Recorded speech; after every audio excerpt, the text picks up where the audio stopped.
Good game, bad game. It's been called dark, foreboding, and in my favorite review, nope, too spooky.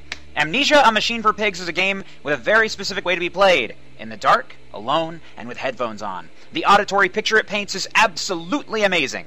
The graphics don't have to be top-notch to still come off as scary, and every single jump scare and chase scene is basically self-motivated.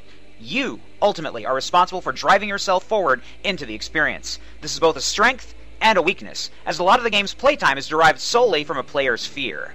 I found myself reciting personal mantras throughout the experience to power through whatever fear might be around each corner, and I found this style of play provided me way too much insight into the game's basic mechanics. Some things just blatantly stood out. For instance, in the entire game, there's no inventory system. This is good in some cases, and bad in others. Some of the fear I felt in the original Amnesia came from a fear of having to work with limited resources. I could use up some tinderboxes or oil to light one room, but then I might not have them for a later room, especially where they count. In Amnesia, A Machine for Pigs, you just have a lamp. No GUI, no health bar, no sanity meter to worry about. You essentially have regenerating health. When the moment calls for it, your flashlight, through an in-game trigger, essentially flickers on and off. Sometimes to obscure a monster to make it more horrifying, since your mind only gets a glance of it, and other times to make you think you might have seen something. Sometimes they'll just blatantly vanish things in front of you as soon as the light goes out, and then as soon as it comes back on again, oh, it's not there anymore. While this does have some great jump scare effects, it also comes off as if you were in an amateur haunted house with a guy with a strobe light or an easy-to-access light switch, and he's just going, "Oh, boo!" while flipping it on and off rapidly. It just kind of comes off as cheap.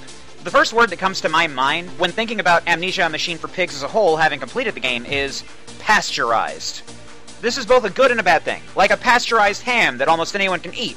This is an amnesia that anyone can pick up, play, and be spooked by. There won't be any moments when you just have to stop playing. If you die, you just get back up again. If you get attacked by a monster, you can just sprint past whatever's attacking you. The control is never taken out of your hands except in a few key moments when there's no visible or audible threat present. Your character's sanity doesn't cripple in fear of the dark, and you don't lose control and hear a heart start beating faster and faster when gazing directly at a monster. Let's talk about the monster. He's short, fat, and comes off as a little non-threatening. And when I first saw the Pigman, I actually thought of him as a really sympathetic character. And then he kind of just evolved into being downright comical. His AI was predictable, clumsy, and really easy to avoid. And I don't think that's what the creators wanted to go with for in the least bit at all. I mean, this is a game from the people who made Penumbra, one of the most terrifying survival horror experiences I've ever played. And a hell of a brain teaser to boot. These are the guys who made a game that I actually had to quit because of how difficult and unsolvable a puzzle was. And with Amnesia, A Machine for Pigs, I managed to complete the game on its first run without having watched any Let's Play videos or any prior knowledge to the game or its puzzles in just under 4 hours.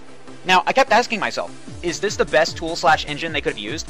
Did the scenario designers have enough trigger mechanics at their disposal? Because a lot of the jump scares and scary portions of A Machine for Pigs are triggered by just opening a door or turning a valve. In fact, most, if not all of them, involve switches, valves, and ladders. There was one moment when the game's help text actually managed to evoke some honest terror in me. When the game instructed me on how to run, I was like, oh my god, am I going to have to start running from something now? But that was literally the most Lovecraftian-style horror-invoking moment for me, and it came from just some help text dialogue.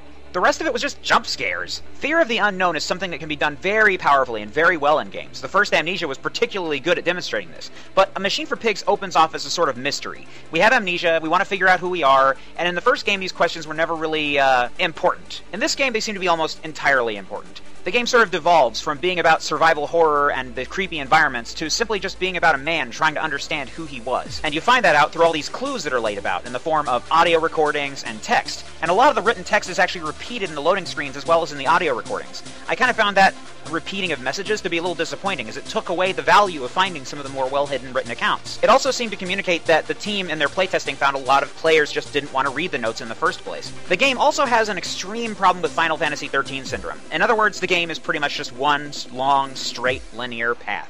Unlike the mansion in Dark Descent, the estate in A Machine for Pigs is pretty much a straight line from start to finish. The one part where you actually have to backtrack is only induced by all the other doors forward being locked. I only found 3 parts where I got lost and just ended up walking in circles for a bit, but then I found my bearings, and in one case, the brown-colored turning wheel, which was up high when all the other turning wheels before had been down low and not brown, and with all that getting lost time factored in, I was still able to complete the game in under 4 hours. Just think about that. At the end of the day, Amnesia, A Machine for Pigs is good for a few jump scares, but that's about it. You might get more joy out of watching people do a Let's Play in the dark and getting really scared by the goofy-looking pigmen. That's about it, really. One part near the end had my heart racing only because it was a maze with a teleporting monster inside. Pretty damn horrifying. But at the same time, I also had moments where I felt like I was playing Half-Life 2, when the city was being ransacked by an army of pigmen. Normally, comparing a game to Half-Life 2 would be a compliment, but in this case, it just felt really out of place. It's like I was a small cog in a much bigger story that was going on, and I only got to see a few hints of it, mostly due to the game's low-budget, minimal use of character models and its attempt at making the user feel disconnected from the world. The overuse of the same animations again and again and again also bothered me. The scariest parts of the game for me were in the technology. Not the old 1800s pipes and steam vents, but in the out-of-place futuristic technology our Butcher/Tony Stark protagonist had managed to manifest. He hints at having seen the future, perhaps just by estimating what would happen in the 20th century, or maybe he actually made a future-viewing time machine. I'm not really sure what he's capable of. I mean, we see that he has a nuclear freaking reactor in 1899 at one point, complete with Geiger counters, and later he demonstrates that he has teleportation technology. He also speaks about mustard gas in the coming World War I, and he knows his sons will die in the trenches. How? These are unanswered questions, which still stay with me. But that's about it. The best kind of horror, in my opinion, is the kind of horror that stays with you, long into the night. After you've put down the book or game, your dreams are reminded of it. Your subconscious is so drawn to that terrible consequence of it that it just ruminates about it over and over again. And it infects your dreams, your psyche, your soul.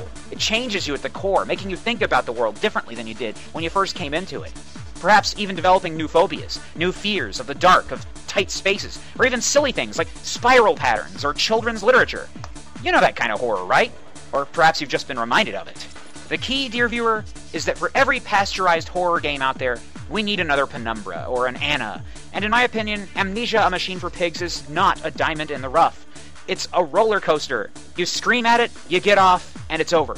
It's just another poster on a wall of high-budgeted, out-of-touch mistakes, which forgets the message of the original and forgets about the entire concept of true, lingering fear. Now, on a lighter note, here's a compilation of all my moments being scared. And if you really have the patience for it, here's a full-on Let's Play.